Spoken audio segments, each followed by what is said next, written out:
High! চলে এলাম নতুন একটি মিনি ব্লগ নিয়ে। আজকে আমি তোমাদের সঙ্গে কুলের আচার বানানোর রেসিপি শেয়ার করব।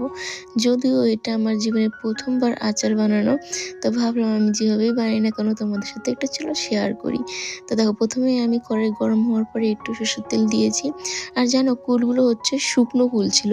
তাই হচ্ছে ভালো মতো ধুয়ে আবার কুলগুলোকে আমি ফাটিয়ে নিয়েছি। মাঝখানে যদি কোনো পোকা-টোকা থাকে সেটা দেখার জন্য। তারপরে একটু জলে ভিজিয়ে রেখেছিলাম। আর এখন হচ্ছে পাঁচফোড়ন আর কাঁচা লঙ্কা সম্বারে দিয়ে আমি কুলগুলোকে দিয়ে দিছি। আর তারপরে হচ্ছে ভালো মতো নাড়াচাড়া করে নিচ্ছি। একটু হলুদ দিয়ে দিচ্ছি।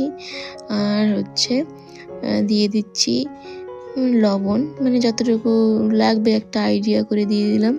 তো তারপরে ভালো মতো করে নাড়াচাড়া করে নিচ্ছি। ওই যে বললাম আমার ১ম বার আচার বানানো, এর জন্য সেরকম কিছু জানি না, ভুল ত্রুটি হতেই পারে। আমি যেভাবে বানালাম সেটাই তোমাদের সাথে শেয়ার করছি। তো কুলটা যেহেতু শুকনো ছিল এর জন্য কিন্তু একদম শক্ত হয়ে গিয়েছিল। আর এটাকে নরম করতে অনেকটা টাইম লেগেছিল। আর যদি এমনি পাকা কুল থাকতো তাহলে কিন্তু তাড়াতাড়ি এই জিনিসটা আর কি নরম হয়ে যেত। তো দেখো নাড়াচাড়া করার পরে আমি আবার দিয়ে দিলাম চিনি। আমি শুধু চিনি দিয়ে বানিয়ে নিয়েছি, যেহেতু সব শুকনো কুল অতটা টক নেই তাই। আর পাকা কুল হলে সেখানে গুঁড়ো দিতে লাগতো।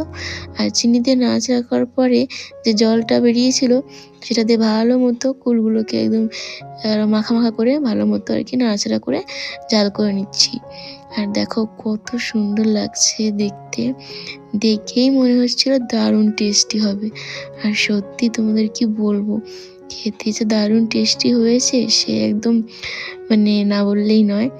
জীবনে ১ম বার বানালাম তবুও দারুণ টেস্টি হয়েছে। আর এখানে একটু ভাজা মশলা দিয়ে দিলাম। এই মশলাটা আমাদের ঘরে বানানোই থাকে। তো সেই মশলাটা দিয়ে দিয়েছি এখানে। মানে অনেক কিছু আছে, জিরে আছে, আরও অনেক কিছু আছে বাবা বানিয়ে রাখে। তো সেটা দিয়ে নাড়াচাড়া করে এই যে নামিয়ে নিলাম। আর এখন এই কুলের আচারটাকে একটা থালার মধ্যে নিয়ে ভালো মতো ছড়িয়ে দেব। ভালো মতো দেখতে পারছো নামিয়ে নিচ্ছি, তারপরে ভালো মতো ছড়িয়ে দেব। ছড়িয়ে দিয়ে এটাকে হচ্ছে রোদ্রে দেব। তো গরমে কিন্তু আছে, সেই গরম অবস্থায় আমি হালকা হালকা করে থালাতে পুরোটা আর কি ছড়িয়ে দিলাম। আর এক জায়গায় দিলে তো এক জায়গায় দলা হয়ে যেত। তো তোমাদের কেমন লাগলো আমার কুলের রেসিপিটা? তোমরা এভাবে ট্রাই করতে পারো। যদি ভালো লাগে অবশ্যই এটা লাইক করো, কমেন্ট করে জানিও কেমন লাগলো। দেখা হবে আবার নেক্সট ব্লগে।